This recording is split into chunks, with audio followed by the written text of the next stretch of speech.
commencer par se présenter. Moi, je suis Sophie Simone et je suis responsable d'antenne à l'équipe Relais Handicap Rare d'Île-de-France.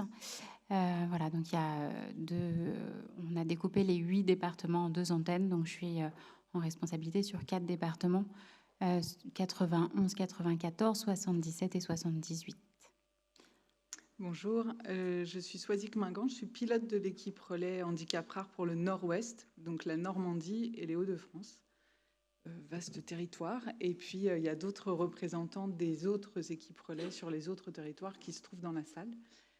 On n'a pas toutes les équipes relais représentées, mais il y a une bonne partie des collègues qui sont dans la salle et des représentants du groupement national de coopération pour les handicaps rares, dont on va vous parler, qui sont aussi présents dans la salle.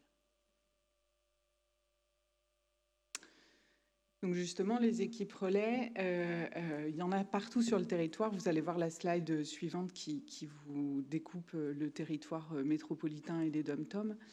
Au sein des équipes relais, on a différentes professions qui sont représentées et différentes fonctions. Les missions sont les mêmes pour les équipes relais, mais les territoires étant différents, les organisations aussi sont légèrement différentes entre les équipes relais. Donc on peut retrouver les postes qu'on vous a cités ici, donc des postes de pilote et de directeur, de responsables territoriaux, responsables d'antenne, responsables de secteur, des postes de référents de parcours, des conseillers en parcours, des conseillers techniques, des coordinateurs de parcours, des fonctions administratives, des professionnels paramédicaux. Dans certaines équipes relais, il y a des temps de médecins et de psychologues. Et en fonction des missions spécifiques sur chaque territoire qui peuvent être confiées par les ARS, on peut avoir des postes de chargés de mission sur la communication alternative et améliorée, sur les fonctions ressources ou sur les unités handicap rares.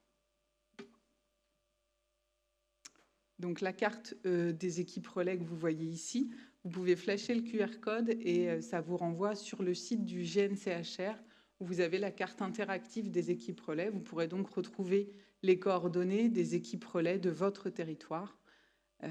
Voilà, et si vous n'avez pas le temps de flasher le QR code, il est remis encore sur la dernière diapo. Et en tapant dans n'importe quel moteur de recherche, GNCHR, vous arriverez à trouver les informations. Donc, pour reposer un peu le contexte d'intervention des équipes relais handicap rare, le handicap rare est à distinguer des maladies rares. Toutes les maladies rares n'engendrent pas un handicap rare et le handicap rare est vraiment différent des maladies rares. Il y a beaucoup de maladies rares et c'est vrai qu'au niveau des équipes relais handicap rare, donc on est sur un champ d'intervention plus restreint. Certaines maladies rares vont engendrer un handicap rare, comme notamment la maladie de Huntington. Il y a un certain nombre de maladies qui sont citées ici. Et on va voir donc que sur la définition du handicap rare, il y a des caractéristiques plus spécifiques. Cette définition, c'est une définition qui est franco-française, qui découle du plan Zéro sans solution de fin 2014 et qui avait pour objectif notamment d'essayer de faire en sorte qu'il n'y ait plus personne sans solution d'accompagnement adaptée à son type de handicap. Donc on est vraiment sur une combinaison de 3 types de rareté, à la fois la rareté du public, avec donc un cas sur 10 000, la rareté des combinaisons de déficiences, c'est-à-dire que voilà, on a souvent dans le champ du handicap rare des personnes qui présentent plusieurs déficiences associées. Une personne qui va présenter à la fois un trouble du spectre de l'autisme et une déficience auditive grave, par exemple, ça va être compliqué pour lui d'être accompagné dans une structure qui va être plus spécialisée dans la déficience auditive. Et inversement, dans le champ des troubles de l'autisme, ils vont être en difficulté également par rapport au fait qu'il y a cette déficience sensorielle associée. Et puis, il y a également la rareté et la complexité des technicités nécessaires à l'accompagnement. Donc l'exemple qu'on donne souvent, c'est dans le cas de la surdicécité, par exemple, la langue des signes tactile est très rarement utilisée et les personnes qui utilisent ce mode de communication, par exemple, on va avoir peu de ressources sur beaucoup de territoires. Donc, on a dans le champ du handicap rare, on retrouve un certain nombre de handicaps associant une déficience sensorielle grave, soit déficience auditive grave ou déficience visuelle grave, associée à une autre déficience, ou bien des personnes en situation donc, de déficience auditive grave et de déficience visuelle grave. Des personnes présentant des troubles complexes du langage ou dysphasie grave, associés ou non avec une autre déficience. Donc on est souvent sur des personnes qui vont avoir un décalage entre la capacité à exprimer et la capacité à comprendre, c'est-à-dire qu'ils vont avoir une compréhension relativement préservée, mais ça va être difficile d'évaluer leur capacité puisque au niveau de la restitution de ce qu'ils ont compris, ce ne sera pas forcément très simple d'y avoir accès.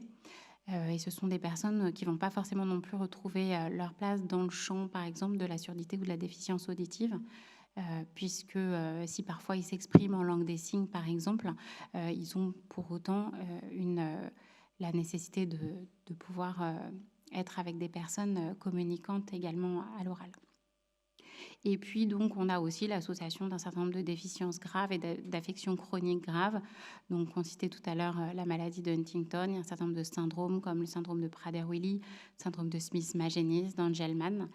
Des maladies évolutives également comme la maladie de Hunter ou de Sanfilippo qui rentrent dans le cadre du handicap rare. Et puis, il y a aussi toutes les épilepsies sévères non stabilisées par les traitements qui vont rentrer dans le champ du handicap rare.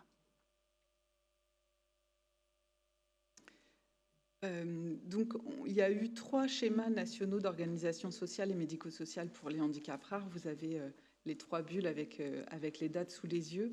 Le premier schéma, donc 2009-2013, qui avait pour objectif d'accroître les expertises et d'harmoniser les expertises préexistantes sur le territoire, sur les différents types de handicaps rares. On voit bien avec la définition finalement que les tableaux cliniques couverts par le champ du handicap rare sont extrêmement divers.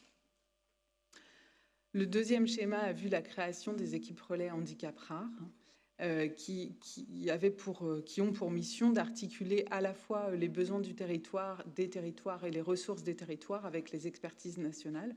On voit bien encore une fois avec la définition du handicap rare qu'il va falloir à la fois avoir des ressources de proximité pour soutenir et accompagner les personnes au quotidien et en même temps, en fonction des tableaux cliniques présentés, pouvoir faire appel à des expertises nationales plus spécifiques sur des difficultés symptomatologiques ou cliniques présentées par les personnes.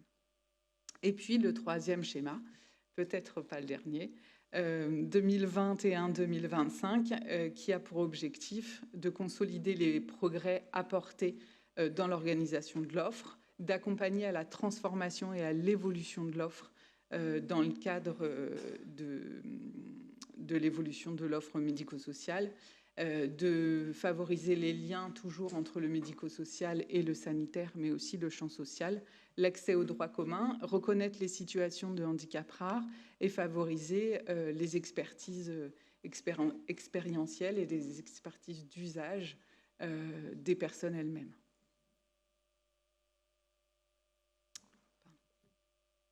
Un focus sur le troisième schéma avec la nécessité, on l'a bien dit dans ce qu'a dit Sophie sur la définition, on voit bien que ce qui peut finalement amener la situation d'un individu à devenir une situation complexe, ça peut être dû finalement à l'organisation des ressources sur le territoire.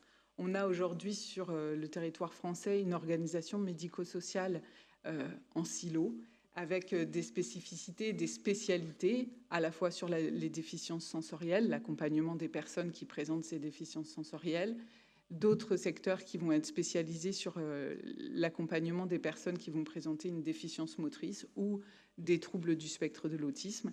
Et finalement, pour toutes ces personnes qui vont présenter des difficultés combinées, avec des tableaux cliniques combinés, finalement, il va falloir faire travailler les acteurs entre eux et les ressources entre elles pour pouvoir répondre aux besoins des personnes. Donc on voit bien que les besoins de ces personnes-là doivent amener les réponses médico-sociales, sanitaires et sociales à s'articuler entre elles pour agir en co-responsabilité et accompagner en co-responsabilité les situations de ces personnes.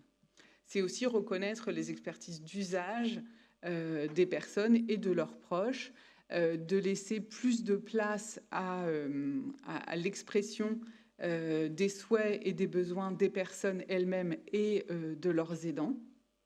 Et enfin, c'est évaluer et soutenir le développement de l'offre au regard des besoins repérés par les personnes elles-mêmes, par les professionnels qui les accompagnent et par les aidants qui les accompagnent.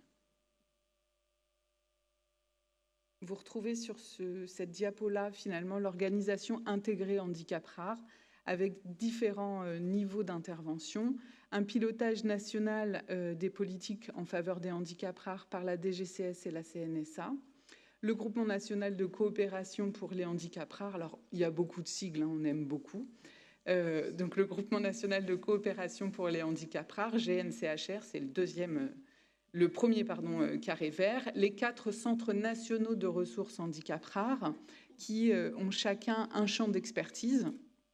Donc, vous allez voir que ça recouvre finalement la définition du handicap rare. Les 4 centres nationaux de ressources, ils sont dans le petit carré, vous avez la description. Donc, on a le CRESAM dont la spécialité est la surdicécité, la Pépinière, dont la spécialité est le handicap rare à composante déficience visuelle avec des troubles associés. Robert Laplane pour la surdité, les troubles de la parole et les troubles complexes du langage avec déficience associée.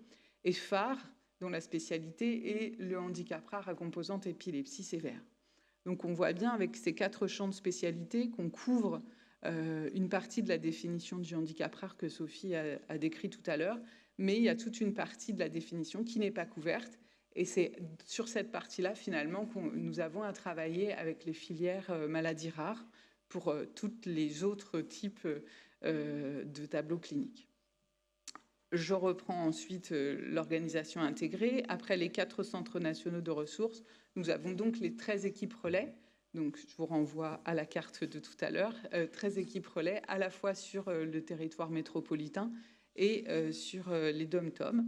Et puis, on va retrouver au niveau, on va dire, plus en proximité, plus sur les territoires, les établissements ressources, handicap rare, et tous les autres dispositifs spécifiques ou non sur le handicap rare. Mais on peut penser que tout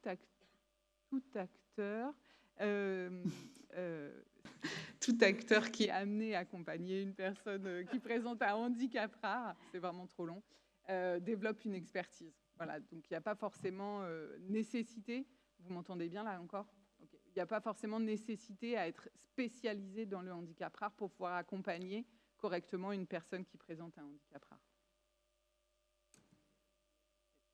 Là, ça va devenir plus pratique, donc normalement, ça va remarcher. Donc là, les 2 slides suivantes, et puis vous avez le lien aussi, vous pouvez retrouver le document sur le site de la CNSA. C'est un formulaire qui a été travaillé conjointement avec des centres nationaux de ressources handicap rares, des filières maladies rares, des équipes relais handicap rares, des MDPH et des associations de personnes concernées et de familles. L'idée, c'est un groupe de travail de la CNSA qui a commencé en 2016 et la commande était de proposer un formulaire complémentaire en plus des documents obligatoires MDPH pour amener des éléments plus concrets sur les réels empêchements des personnes. En fait, le constat a été fait par les MDPH qu'elles recevaient dans les dossiers des personnes des fiches orphanettes présentant la maladie, finalement, voilà, et puis un certificat médical rempli par un médecin, souvent très rapidement, et c'est pas une critique, c'est juste un constat, et finalement, un certificat médical qui n'était pas satisfaisant dans son remplissage pour les équipes MDPH. Donc l'idée était de construire un formulaire qui puisse amener une description précise de la vie de la personne concernée et de ses empêchements au quotidien. Donc ce formulaire, il existe aujourd'hui, il est téléchargeable sur le site de la CNSA, il est utilisable par tout le monde, c'est vraiment simple de le remplir. À l'équipe Relais Nord-Ouest, on l'utilise depuis 2016, on le propose aux familles qu'on accompagne. Il y a eu plusieurs versions depuis 2016.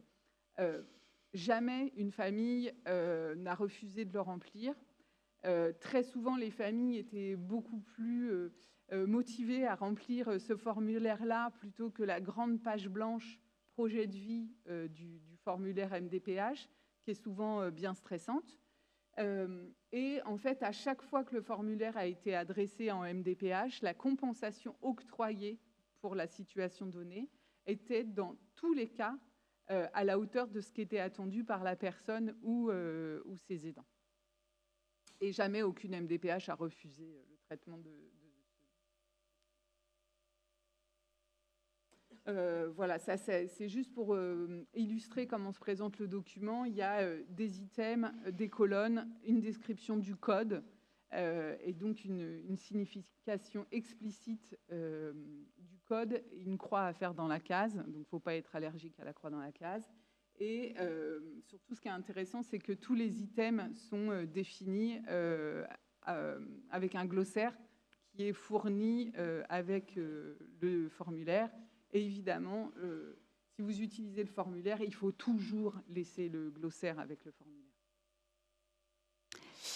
Alors, pour revenir sur les objectifs opérationnels des équipes relais handicap rare, toutes les équipes relais ont pour finalité d'améliorer la qualité et la continuité des parcours de vie des personnes en situation de handicap rare et l'accès aux ressources quel que soit l'âge des personnes. Les équipes relais handicap rare interviennent de la naissance, voilà, sans limitation d'âge.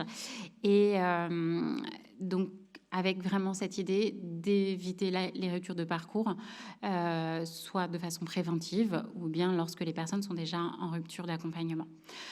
Pour cela, on travaille à différents niveaux, d'une part sur tout ce qui est développement des ressources et l'identification des ressources des territoires sur lesquels nous sommes, avec des cartographies des ressources existantes et des besoins également identifiés sur le territoire.